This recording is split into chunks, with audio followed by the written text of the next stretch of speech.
Prenons des territoires avec maintenant le cabinet Arc, Denis Lebosset, qui sont fondateurs. Bonjour. Vous êtes spécialisé dans l'optimisation financière, c'est du moins ce que... C'est ça, la gestion du poste client et le recouvrement de créances. Oui, donc c'est le recouvrement de faire en sorte que la trésorerie et l'argent rentrent dans une entreprise. Le plus tôt possible, au plus près de l'échéance. Oui. Il y a des problèmes aujourd'hui. Quelle est la lecture que vous faites de la situation ? La situation, aujourd'hui, il ressort de notre baromètre de juin que 70% des entreprises ne prévoient pas de croissance de leur activité. Donc ils anticipaient un ralentissement de... Plutôt un ralentissement. Et des chiffres. Au quotidien, on le voit, le cash ne rentre pas très bien. Et les entreprises, et notamment les TPE et les PME, ont besoin de trésorerie parce qu'elles doivent faire face à une hausse des matières premières, un manque de matières premières, à une reconstitution des stocks. Donc, elles sont dans un besoin de trésorerie. Ça veut dire que les TPE se débrouillent moins bien pour assurer l'équilibre de leur trésorerie que les grandes entreprises ? Oui, totalement, dans la mesure où les TPE manquent cruellement de fonds propres. Ouais. Elles manquent de fonds propres, elles manquent de cash, et elles ont besoin de... Et puis elles n'ont pas de force pour résister aux grandes entreprises qui, elles... Et leur moyen de résister aujourd'hui, c'est d'allonger les délais de paiement pour pouvoir se constituer une trésorerie. Comment est-ce qu'on fait pour être sûr pour limiter les dégâts et d'être sûr d'être payé à l'heure par son client ? La solution, c'est déjà d'une part signer un contrat. Déjà, c'est la base, signer un contrat au départ, et ensuite demander des acomptes en fonction de l'évolution des travaux.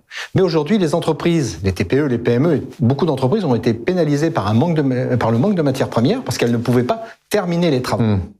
Et par ailleurs, elles ont bien souvent signé des marchés à l'automne, et la hausse des matières premières du premier trimestre 2022 ont eu pour conséquence une baisse des marges, et quelquefois des marges négatives. Ils ont été obligés de renégocier des marchés, et ça a eu un impact sur la trésorerie de l'entreprise. Alors vous parlez de la hausse des matières premières, mais avec la hausse des prix de l'énergie, ça fait une catastrophe. Oui, et heureusement, le ministre de l'économie a prévu un bouclier pour protéger les entreprises. Ouais. Heureusement, parce que sinon, des entreprises ont des coûts en énergie dans certains domaines d'activité supérieurs à leur chiffre d'affaires. Oui. Mais là encore, le bouclier en question, il va protéger les entreprises à condition que leur facture d'énergie dépasse les 3% de leur chiffre d'affaires.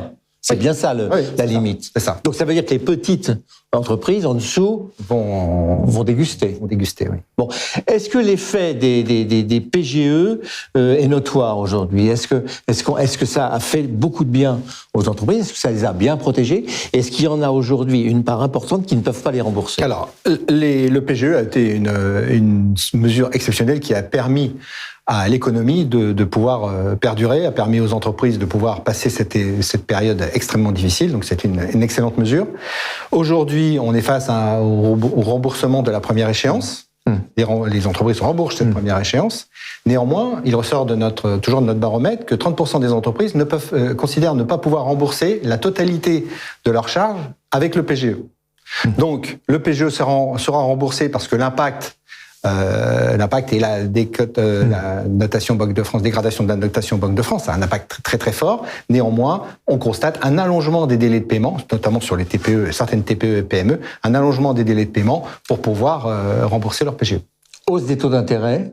Ça va être répercuté. Ça va être répercuté. Donc, sur les nouveaux emprunts, sur les nouveaux crédits. Sur les nouveaux emprunts, mais aussi sur les entreprises qui utilisent la facturage, déjà un coût prohibitif pour les petites entreprises. Oui. Mais enfin, faut quand même pas donner dans le catastrophisme, parce que la hausse des taux d'intérêt, on est encore à des taux, on est en taux positif aujourd'hui quand même, hein. Oui. Mais c'est pas, on a vécu des périodes beaucoup plus fortes, oui, bien sûr. Beaucoup plus catastrophiques, oui. Quoi. Mais, alors, le problème se pose pour les entreprises qui n'ont pas accès aux nouveaux financements. Oui. Parce que certaines entreprises, même pas zombies, mais des entreprises qui aujourd'hui ont des difficultés pour rembourser leur PGE, et les banques ne vont pas les suivre sur de nouveaux financements. Donc là, le problème des taux d'intérêt sera même pas considéré, quoi. Ce que disent les entreprises, quand on les interroge, c'est qu'elles ont des problèmes d'embauche. C'est un peu paradoxal d'avoir d'un côté des problèmes de trésorerie et de l'autre côté de ne pas trouver les salariés pour faire le business qu'on leur propose de faire. Oui, et ce qui fait qu'aujourd'hui, vous avez des entreprises qui meurent avec un carnet de commandes En bonne santé, enfin, avec 2 ans de commandes. Oui. Voilà, et vous avez des entreprises qui meurent aujourd'hui parce que... Il y a des restaurants qui sont obligés de fermer parce qu'ils n'ont plus de serveurs. Voilà, et des entreprises dans le BTP, des TPE, des PME dans le BTP qui ferment parce qu'elles n'ont plus de trésorerie, elles ont des difficultés à recruter et elles ont la hausse des matières premières a fait qu'elles ne peuvent pas répondre favorablement à leurs clients. Et quand les syndicats disent il faut payer des salaires plus attractifs, ça peut être un élément de solution, mais c'est pas toute la solution. C'est pas toute la solution. La solution, c'est encore faut trouver les gens. Les gens formés. Ouais. Formés pour. Et les formés, on les forme pas du jour au lendemain. Pas du jour au lendemain. Dans la plupart des secteurs. Exactement. Donc c'est un des éléments supplémentaires qui fait que beaucoup d'entreprises rencontrent des difficultés à la fois à embaucher, à trouver des matières premières. Et quand elles les trouvent, elles doivent les stocker. Donc, ce qui altère leur trésorerie encore plus. Et donc, elles rencontrent certaines difficultés. Mais il ne faut pas verser dans le catastrophisme. Non. On va sortir de cette crise, c'est sûr. Oui, non, mais bien sûr. D'abord parce que le tissu est assez résilient. Il y a encore un effet du rebond à l'après-Covid. Oui, il se sent. Bien sûr, ouais. Donc, ça peut se gérer. Est-ce que dans votre clientèle, pour terminer, vous avez des gens qui ont été piégés par la guerre en Ukraine et les sanctions russes ? Non. Non. Aujourd'hui, on peut considérer que la crise Covid a eu plus d'impact que la guerre ukrainienne. Le problème, c'est les matières premières. Ouais. Ça a bloqué des matières premières ou des composants ou des importations. Voilà, exactement, dans tous les domaines. Et tout ça. Ouais. Bon. Est-ce que vous vous attendez à un hiver compliqué pour les entreprises, avec un risque de dépôt de bilan important? L'hiver, je ne sais pas si l'hiver va être rude. On va avoir un rattrapage au moins sur les dépôts de bilan. C'est clair, on est en retard sur les dépôts de bilan, c'est ce que vous dites, si on revient à un rattrapage. Et oui, en 2020-2021, les tribunaux, on a eu peu de dépôts de bilan. Ouais. 2022, on constate déjà depuis le début de l'année un rattrapage. Attendez, celui qui emmène l'entreprise au dépôt de bilan, c'est le Trésor public, généralement, ce sont les ACDIC.